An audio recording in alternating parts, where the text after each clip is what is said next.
Now, the Hunt Palmer Show. Yes! I feel like I've been waiting for this my entire life. You're listening to the Hunt Palmer Show on 104.5 ESPN Baton Rouge. Jolly good fun. Jolly good. Locking down the middle of the day. America's favorite daytime fun show. Live from the Raising Cane's studio. This is Hunt Palmer.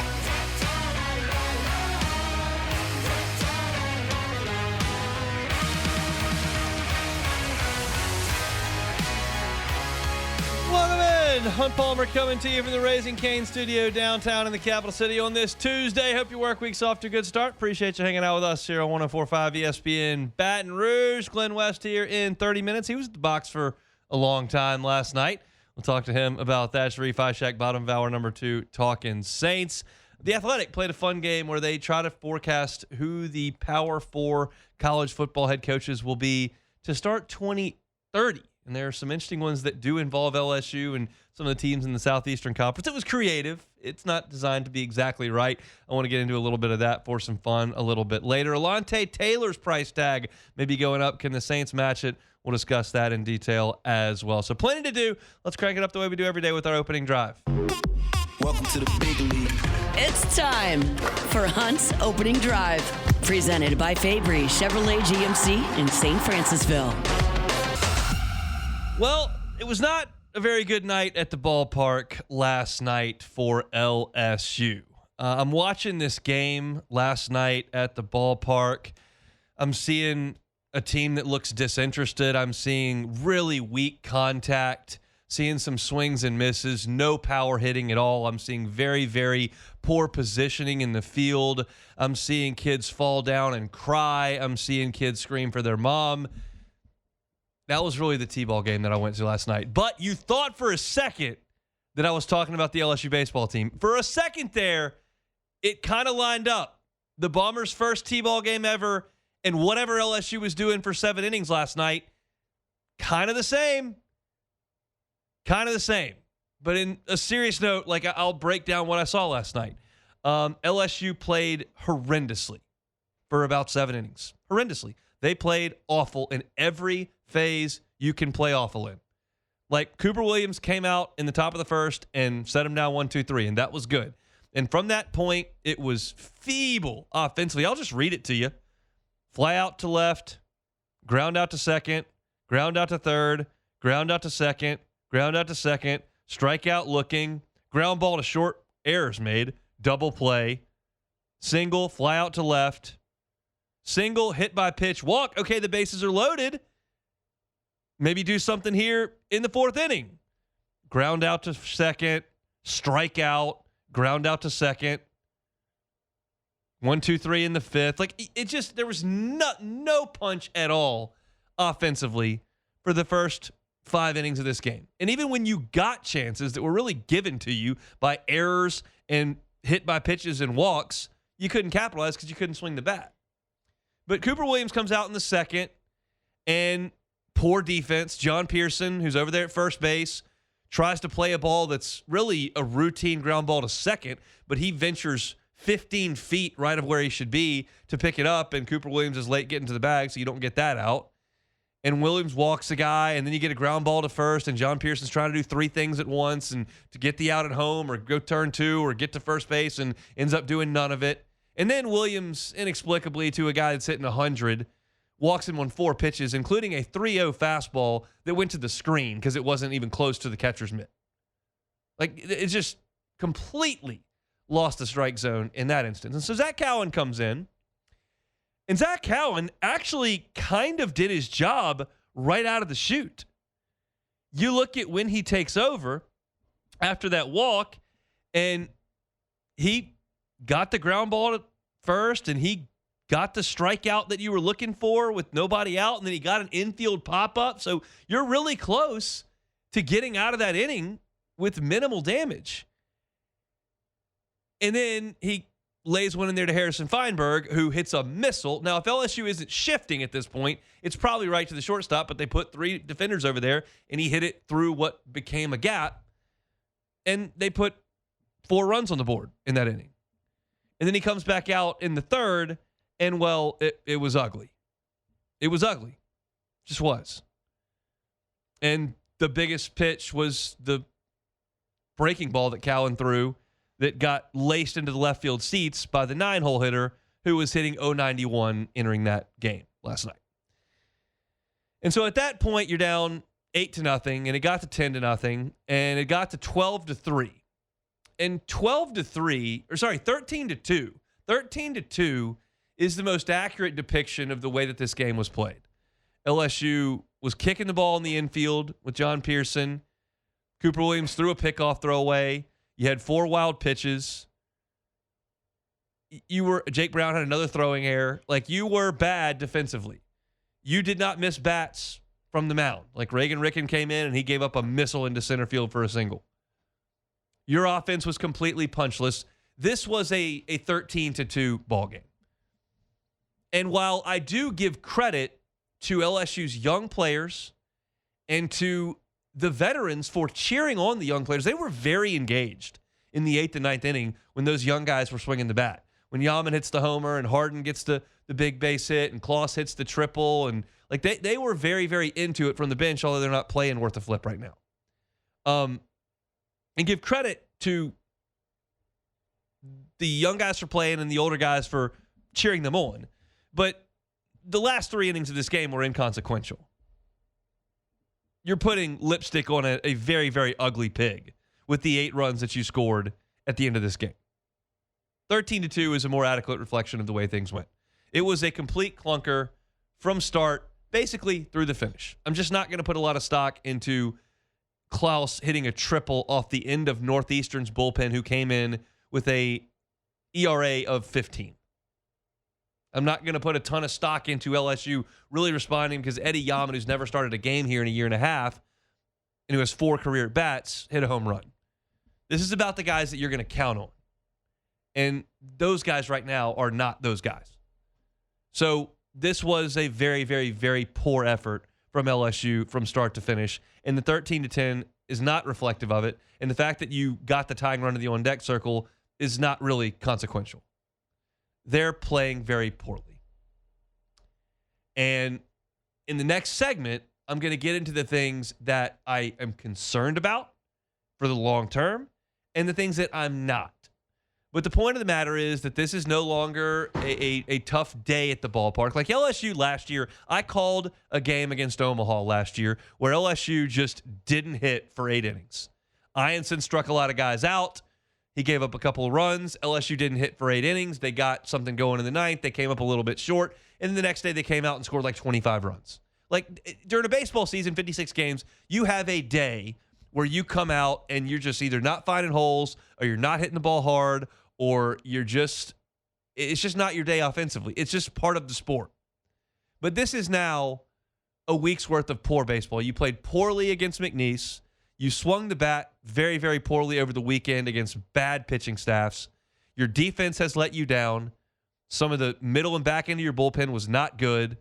And it's an extended period of time now. And that is very, very evident. They are in a rut. They're in a funk. They're slumping. There's whatever adjective you want to give or verb you want to give. If it's negative, it's pretty applicable for the last 4 games. Jay Johnson met with the media last night. I just wrote a piece up at LouisianaSports.net with his quotes and Kate Arambidi's quotes. Essentially, there are some things they need to do from an approach perspective better. Jay Johnson, who's very close to the vest, he doesn't give a lot of inside baseball answers in press conferences. He was asked if his team is leaving their game plan, and he said that's a fair assessment. And that's about as deep as you're going to get from Jay. So that's a fair assessment. So, one, there's some things he's asking them to do that they're not doing right now. There's not enough hard contact. They're not drawing walks at the rate that they were. And the power has dried up to an extent. Kate Arambidi talked less about that and more about, hey, we got to stick in this thing together. We've got to pick each other up. And the interesting thing about this is that they were all kind of hot at the same time for 2 weeks. And now they're all kind of cold for a week.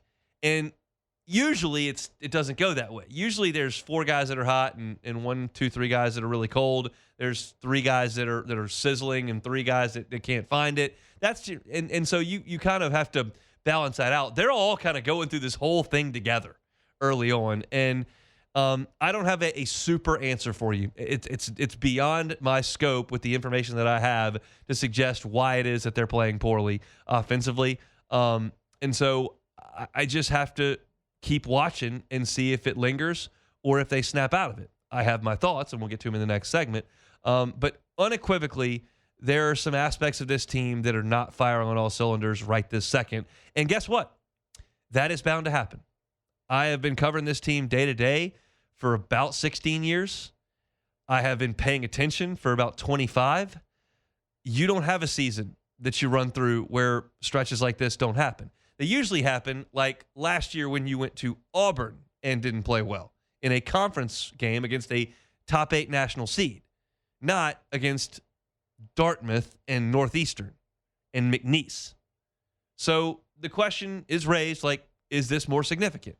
And again, I've got my thoughts. We'll get into those. We'll take a timeout. Glen West will be within 15 minutes. When we come back, I'll say I've got some things that I'm not concerned about. I've got some things that are significant concerns for this team moving forward. Beyond 4 games this weekend, beyond 5 games last week, moving forward, there are some things that concern me. We'll get into some of that, as well as the things that I'm not concerned about next. The Hunt Palmer Show. I'm not concerned about Boudreaux's Electrical Services. I'll tell you that. Boudreaux's Electrical Services, family owned and operated more than 40 years. Neil and Melissa have just been rocking it. If you're looking for a home standby generator, trust the folks at Boudreaux's Electrical to get you into a Generac. You're going to get a locally owned and operated company to send local people out to your home to assess your situation, to install that generator, and then over the life of that generator to maintain it and service it when needed, so that you have the peace of mind to know when you lose power, you get electricity from that generator that's right outside the home. Such a game changer during hurricane season. Such a game changer if you sit and ride out a hurricane or if you evacuate and come back after a hurricane. Such a game changer for winter storms. Game changer for those summer storms that blow through, that knock out your power for 45 minutes, and it's just a nuisance. Get rid of that nuisance with the folks at Boudreaux's Electrical. Call them at 985-397-1562. It's 985-397-1562 or at 225-300-9389. 225-300-9389. Locally owned and operated here in South Louisiana. It's Boudreaux's Electrical. You're listening to The Hunt Palmer Show on 104.5 ESPN, Baton Rouge.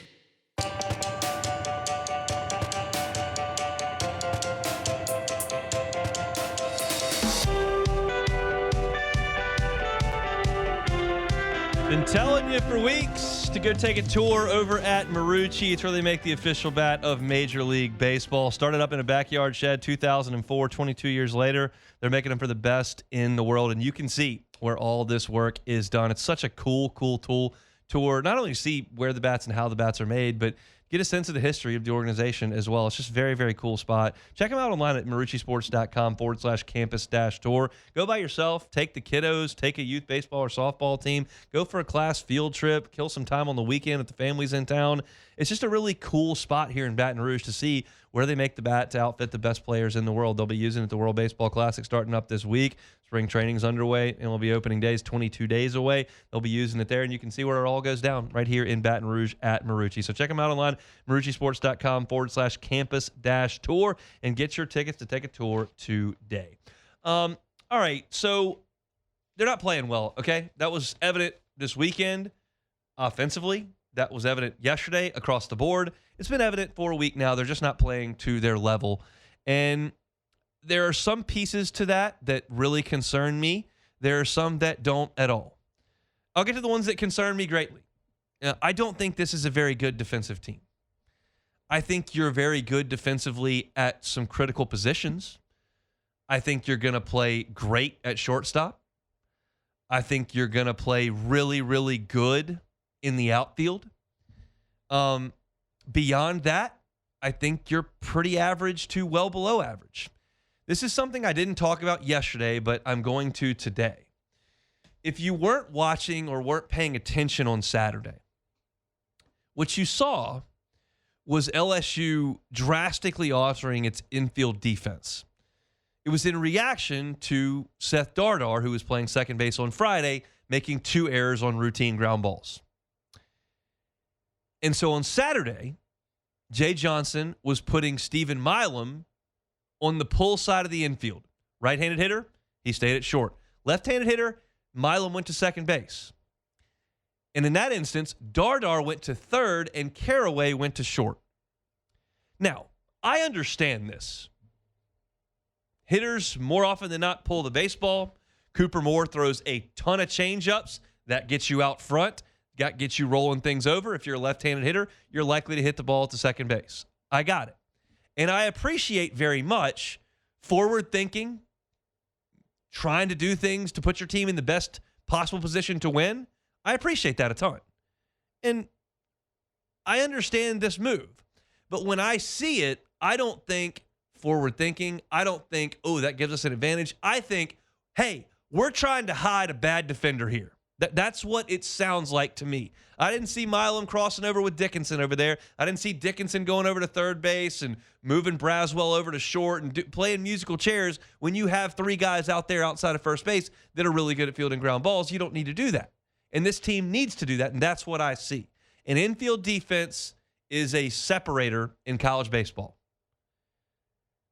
The really good teams separate themselves from the rest of the pack, which struggles fielding ground balls. And LSU right now at second base is not good on defense because you've got Seth Dardar, who's making 2 errors on Friday.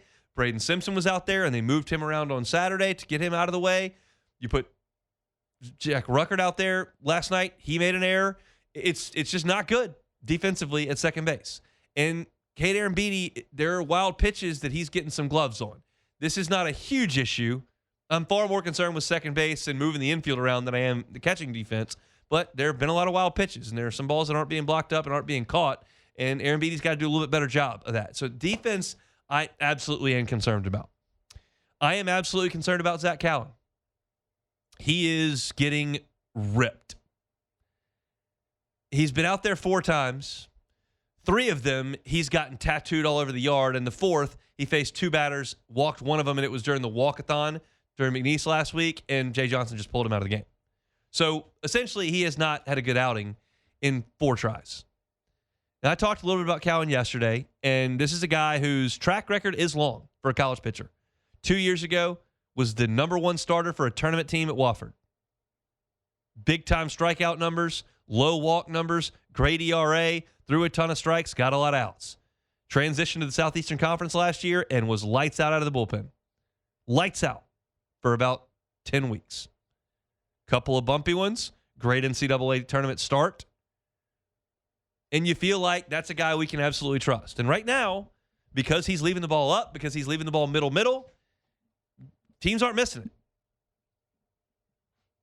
Now, if you want to take Callen's entire outing last night, it wasn't all a disaster. He got 4 strikeouts. He got some swings and misses. He got an infield pop-up when he had to have it. But the totality of the outing was awful because he left balls up. He gave up screaming singles. He gave up a missile of a home run on a hanging breaking ball. And it's not good. And right now, you've got 3 high-leverage relievers at the back end of that bullpen who showed you over the weekend they're pitching well. Guidry, Sheeran, Rizzi. And Callen right now doesn't fit in. And you would have figured, and as I said this yesterday when I was previewing this game, this is a guy who could be an innings eater for you, maybe in the most in troubling times if your starter doesn't go deep into the game like last night where Cooper Williams fell apart in the 2nd inning. Maybe Callen's the guy in that instance where you're already behind, you're not going to your A relievers, it's early in the game. This is a guy who can get us 4 innings and hold the rope. And right now, he's not showing he can do that. And because the velocity's never going to be there, it's got to be really, really fine command. And when it's not, it gets crushed. And it's been crushed for 3 times. And so at this point, his leash is very short. Jay Johnson is not going to punt on a senior pitcher who meant that much to a championship team last year. He's not going to punt. But right now, Zach Callen is low leverage. And I believe his role on this team moving forward on the high end is, hey, we need you to get out of this inning, come in and deal with this very aggressive left-handed hitter, throw him some changeups and see if he'll chase. We got a base open. We'll get one of the more dominant relievers up right now, but you're up and ready. If you can float some changeups away and see if he won't roll over one or swing and miss, get after it. But this is not a guy right now that you're going to be able to put out there with the plan of getting 9 outs. He just doesn't. He's not even close right now. So those 2 aspects of this, the infield defense and Zach Callen, I'm concerned about. Now, what am I not concerned about? I'm really not concerned about the offense. I'm not. I'm not concerned about the offense. This offense has guys with proven track records who we know can swing the bat. And they're going to have moments where they don't. They're going to have stretches where it's just few and far between. But that's a 56-game baseball season. It happens every year. It's just more jarring when it happens against Dartmouth and Northeastern. But keep in mind, they knocked 3 functional baseball programs all over the yard in Jacksonville last weekend. And for most of the first week of the season, they were just relentless.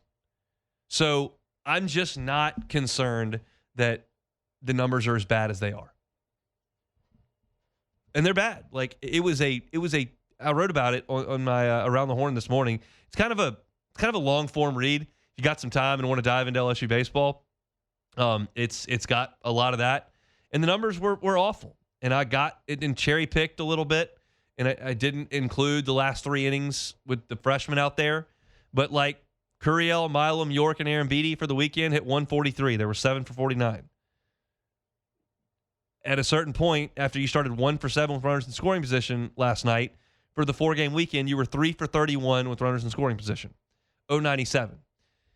If you are concerned and you think this is a long-term issue with the offense, my question to you would be, do you believe that this team going 3 for 31 with runners in scoring position, an 097 average, is representative of what they will be moving forward? If your answer is yes, you think they're a 097 team with runners in scoring position moving forward, then you have every right to be concerned that they're not going to be very good. If they go and hit under 100 with runners in scoring position, they won't be good. If you think, well, that number's probably not representative of what this team is offensively, they'll probably hit better than that, then I think your worries kind of drift away. That's where I am with this. I think they're going to hit.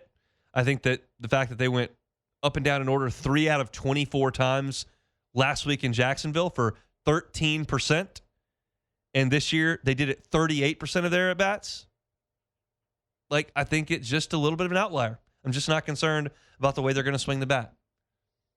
York's hit a ton for 3 years.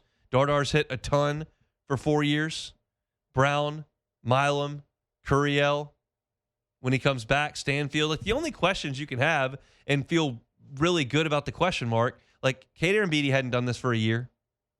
Trent Caraway's a question mark. It's okay to feel a little bit weird about Stanfield's injury right now. Newsflash, probably didn't just jam his finger since he's missed now 2.5 weeks. But Jay Johnson's not going to talk about injuries, and that's his prerogative. He didn't need to talk about injuries. But I can read contact clues here. You didn't just like, ow, my pinky hurts a little bit, and you missed 3 weeks.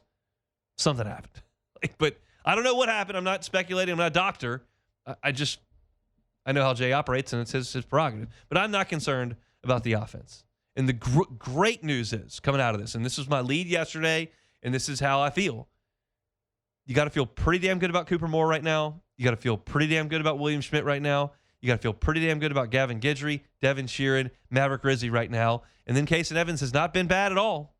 So if you look at that, and you've got 6 arms that are performing very well, and you feel like you got a track record offensively that this team should put some things together, it's still a damn good team. It's a damn good team. They've played bad baseball for a week. And now you gotta stop it. Remember that snowball kind of kept growing 2 years ago. Now that was SEC play, and you were facing Vanderbilt and Tennessee and Arkansas and Mississippi State, and that snowball is a little bit tougher to stop than Dartmouth and Northeastern.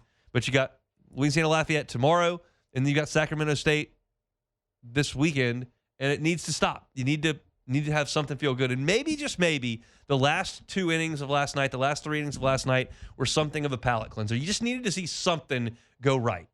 And the young guys did something right. They really swung the bat well for 2 innings. The older guys were getting fired up for them. Maybe a little bit of a team building exercise in a tough spot. And maybe that's what shakes them out of it. But I am concerned about infield defense. I am concerned about Zach Cowan. I'm a little concerned about the left-handed pitching that has not stepped forward just yet. I'm not concerned about the offense. I think they'll be just fine. That's my story at this point. We'll see how long I stick to it. Glen West from Go 24/7 with us next. The Hunt Palmer Show. Got to get your heart checked. Got to go see your primary care physician. This past February was Heart Month, a time to focus on your overall health and wellness. Don't stop just because it's March. Heart disease is the number one cause of death for men and women, and it's often so preventable. So maintain small and consistent habits that have a powerful impact. Just stay active, eat a balanced diet, manage stress, get enough sleep, avoid smoking, limit your alcohol intake, and trust your primary care provider as your partner in prevention. They can help monitor your blood pressure, cholesterol, overall heart health as well. Those checkups matter. Early detection and guidance can keep you on track for a healthy heart. So schedule your primary care appointment at Ochsner.org/BRprimary. That's Ochsner.org/BRprimary. Small steps today lead to a stronger heart tomorrow. That's thanks to our friends at Ochsner. You can find them at Ochsner.org. This is the Hunt Palmer Show on 104.5 ESPN, Baton Rouge.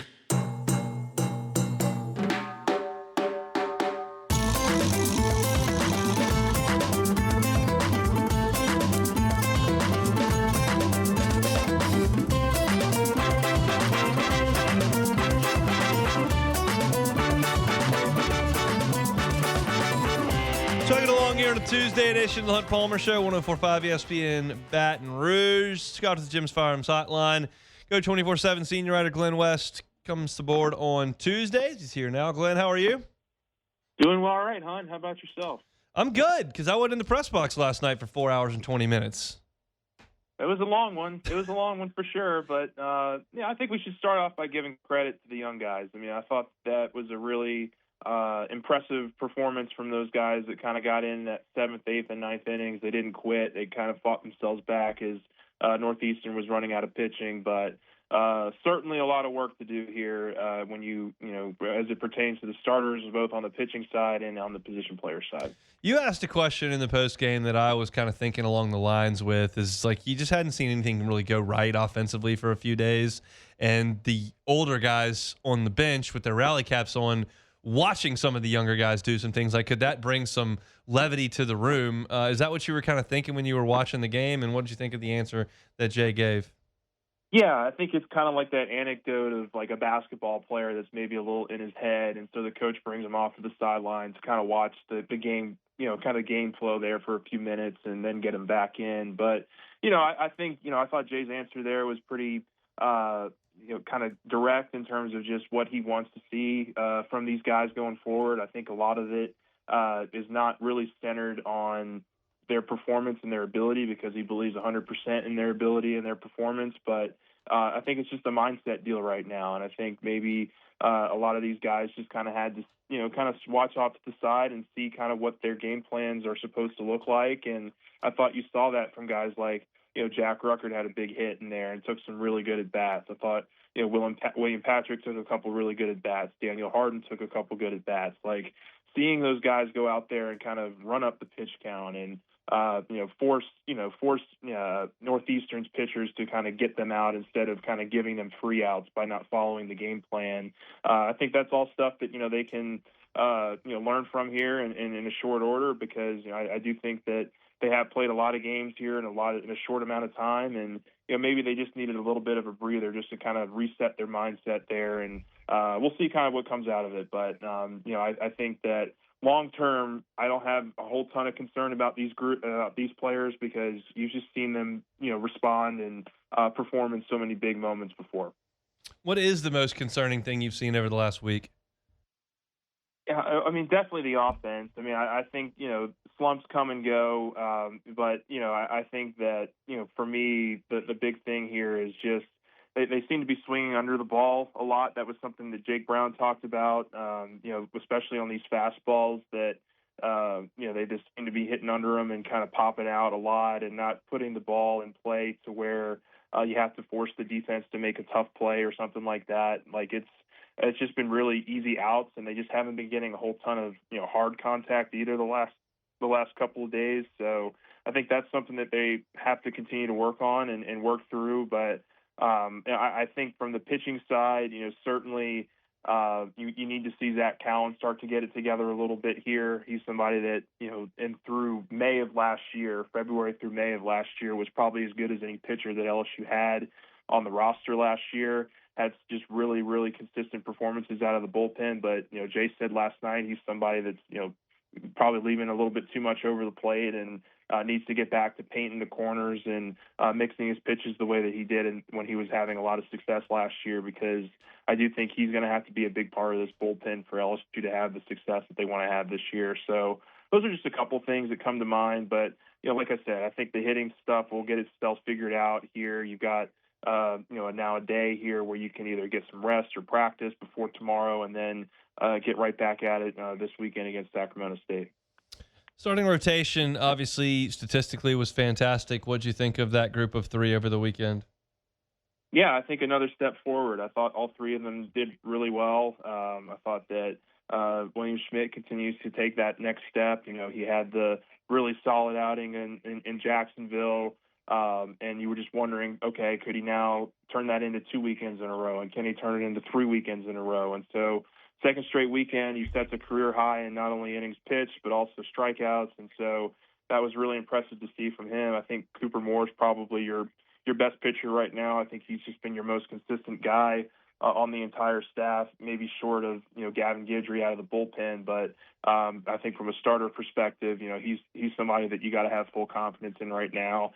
And I think Kason Evans continues to kind of, grow into being a starter here. I thought this was probably his most complete start of the season so far, and hopefully it's only up and up for him. But I do think that this starting rotation is starting to figure it out, and I think it's at the right time of the year too, because I think they're gonna continue to lean into those three guys.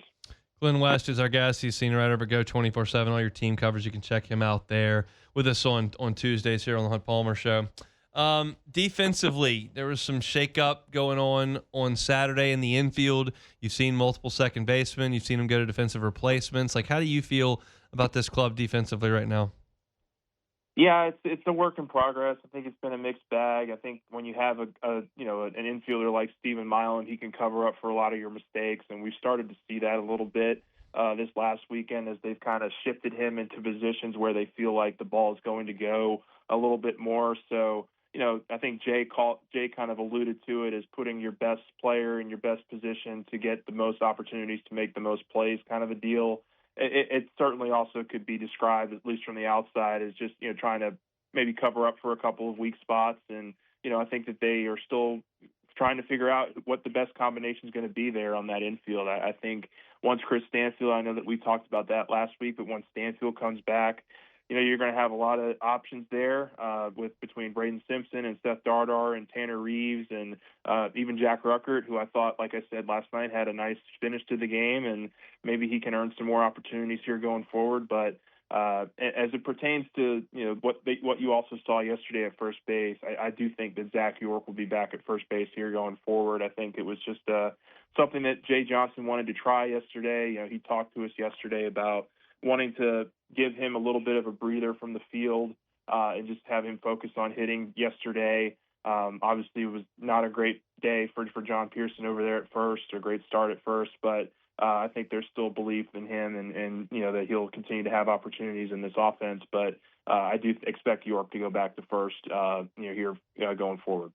Tigers in Lafayette, Tigmore Field, 6 o'clock first pitch tomorrow across the basin between the Tigers and the Cajuns. Glenn, let's switch to basketball. You tweeted at me that you wanted to talk about the basketball team last night, maybe exclusively about the basketball team. They're going to Auburn to start at basically midnight. It's a 9 o'clock tip tonight. What do you think about this matchup between a couple of teams that are sliding? Yeah, I mean, Auburn's really struggling right now, too. I think they've lost 7 of their last 8. I do think that it's also one of the toughest places, though, to play in the SEC. And so LSU's going to have to get up for this game. And, I do think that one of the correlations that you've seen here, this SEC schedule, has been that LSU has been able to be a little bit more competitive on the road than they have at home. And, I don't have a great answer for why that is. Matt McMahon didn't have a great answer for why that is when we asked him after the game on Saturday. But, maybe you can get yourself up for this game. Keyshawn Hall, I think, is one of the leading scorers in the SEC. He was somebody that LSU tried to recruit out of the portal last year to the program. He chose Auburn, but he's a very talented forward, wing scorer, can knock down the three-pointer. So, this is still a team that takes a lot of threes. They're going to obviously be a physical team. That's kind of the Pearl model here. I think the son is certainly learning from the father in terms of physicality and wanting to have, tough teams, but they've certainly, hit a little bit of a wall as well, and are not having the season I think many hoped and expected they would. So maybe you can go in there and steal one and feel good about yourself here on this last week of the season. Mentioned last week of the season. Next time we talk to you, it'll be tournament week. So what's next for LSU basketball over the course of the next 3 weeks? Yeah, I mean that's the big question here, and I don't have a firm answer on what they're going to elect to do in terms of retaining Matt McMahon or letting him go and just starting over. I think right now I'm probably leaning towards him being back for next season, but I don't think any of those decisions have been made or anything like that. But I think it's just going to come down to a lot of ancillary factors here that aren't always going to be results-based. I think if you're a results-based,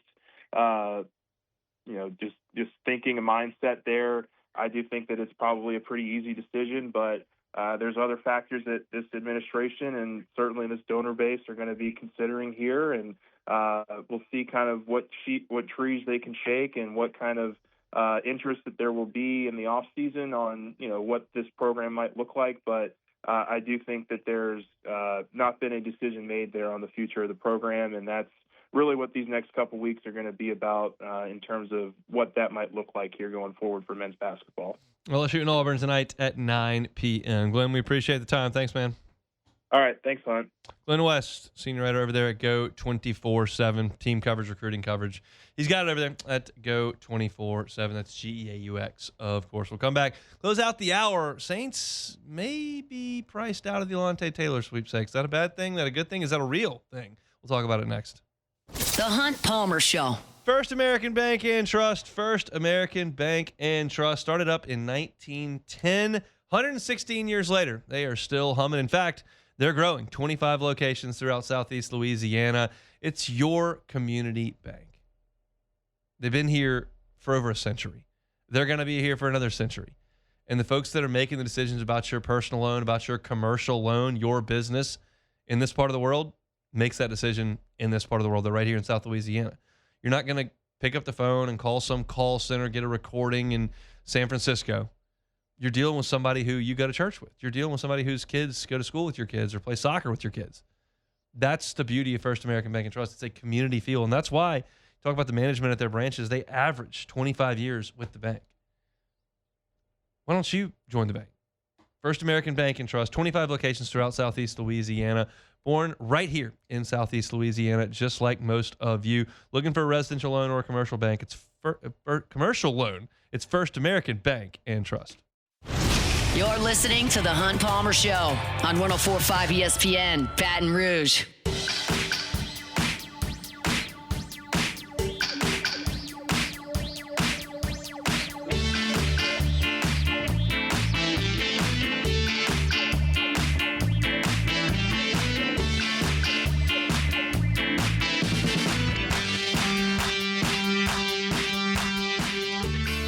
Insurance Group, HighlandIG.com is a website, HighlandIG.com. Jonathan Carbo and his team, just great folks in the insurance game. I know insurance is not the most fun thing to talk about in the world, but it's important.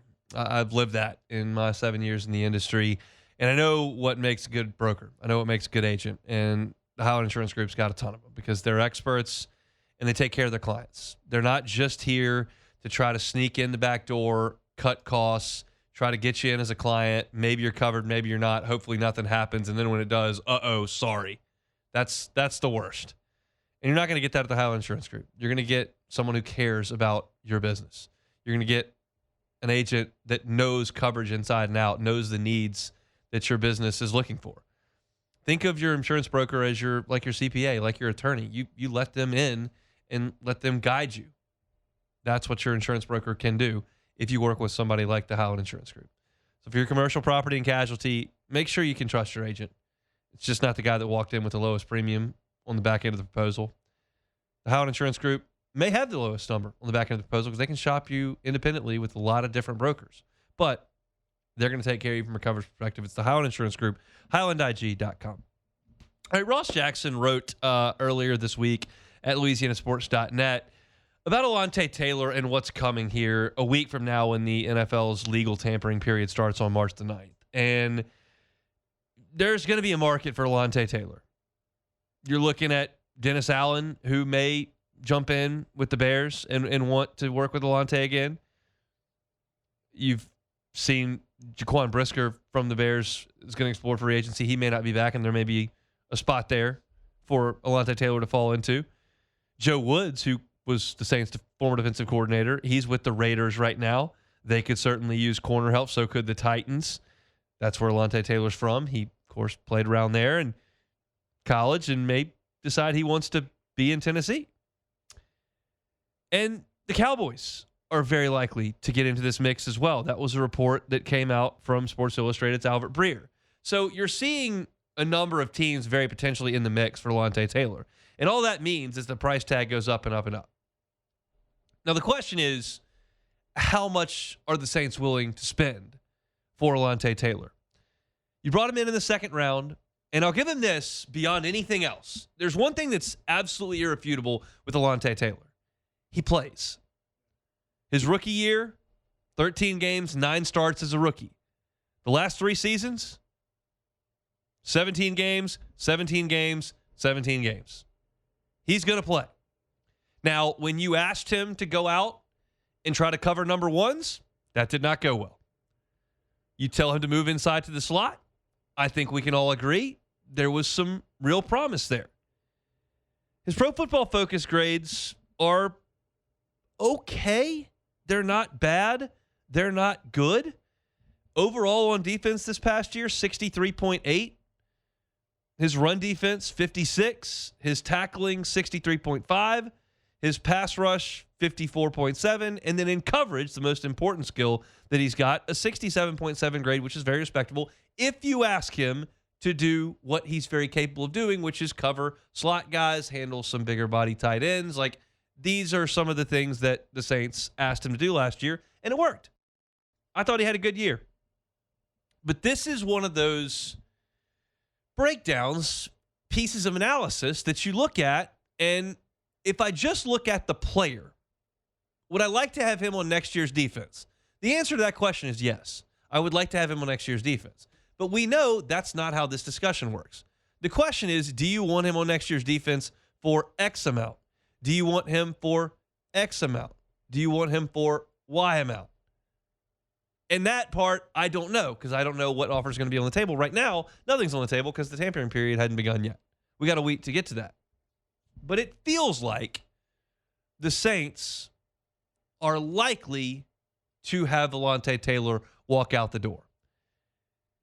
When you get to free agency and there is a market, just statistically speaking, the odds of that player returning shrink drastically. And that's where you are with Alontae Taylor. If there's a market and there's some teams that want to be aggressive, I think the Saints are going to step away. And I think that is reasonable. This is not a guy that I'm going to sink more money than I should in. There are some positions on the field where you bite the bullet and go, okay, we got it. What's it going to take? And I just don't know if slot corner is a position where I'm going to go, okay, what's it going to take? You're in a position, and it's your advantage that you're not going to sink a lot of money in your quarterback, and we know that. And so this deal for Alontae Taylor very likely falls into that window where your quarterback's inexpensive. So that's part of the equation here. And I won't be upset if the Saints do open their pocketbooks to an extent and hire him, but I'm not ready to put those terms out just yet. Let me see when the ink dries, wherever it dries and whatever team it's with, what it actually did cost, and I'll tell you whether or not that's a deal that the Saints should have been invested in. And maybe it is the Saints, and we'll assess that. But this is one that's purely going to be based on what does it cost. You don't say that much with left tackle. You don't say that much with your premier edge rusher. You certainly don't say it with your quarterback. And there are probably a couple other positions on the field if you've got an all-pro like wide receiver or corner where you just say, okay, what does it cost? And you make it happen. This is not that. So if the Saints do want to sit back and say, we'll clear you off our books and we'll go figure something else out, you will have money to do that when the time is right. So this is one I'm non-committal on, admittedly. I'm not giving you the hottest take in the world here. But what I'm, I guess, leaning on and where I fall on this is keep it reasonable, and if not, let him walk. I'd like him on the defense. I led with that. I think he is an asset to the Saints defense that is durable and has played and can do things on the interior of that defense that help. Not at a premium price. That's where I sit on Alontae Taylor at this point. What you think, Jordan?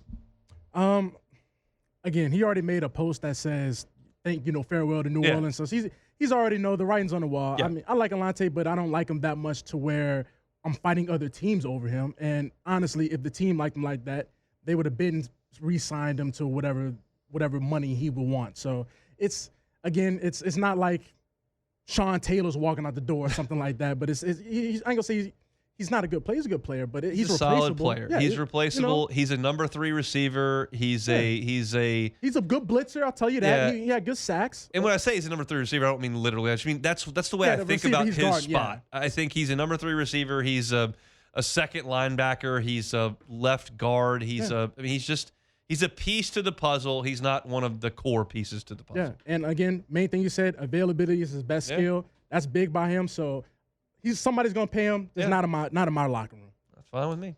All right, that's it for hour number 1 here on this Tuesday edition of the Hunt Palmer Show. A lot of baseball. If you missed it, go catch it on demand wherever you find your sound. Crank up hour number 2 with a cool piece from The Athletic. Who's going to be LSU's coach in 4 years? Other spots? We'll do it. The Hunt Palmer Show. Gotro's Outdoor Power. Gotro's Outdoor Power. 22 years in business for the Gotro family. 2 locations, Baton Rouge and Airline Highway. You cannot miss that one. Just drive to Airline Highway, look off to the side. If you see a mountain of orange machinery, that's Gotro's Outdoor Power. It's because they've got one of the largest inventories in the state of Louisiana. If you're talking about Hustler, the largest in the state by far. Largest parts inventory in Louisiana. So just because they're family owned and operated, they're a local business, doesn't mean they're small. They're not. They've got the capabilities to help you out. You can get a zero-turn mower from a lot of different places, some big box stores. We get that. Are you going to get the customer service you're going to get at Gotro's? No. How are you going to get it home? Do you not have a trailer? They got you covered there. They got trucks on the road to bring parts and have service, all those types of things, 8 hours a day. They're open 6 days a week. They're local. You can get them on the phone right here. It's Gotro's on Airline Highway and in Gonzales. Online at gotrosonline.com.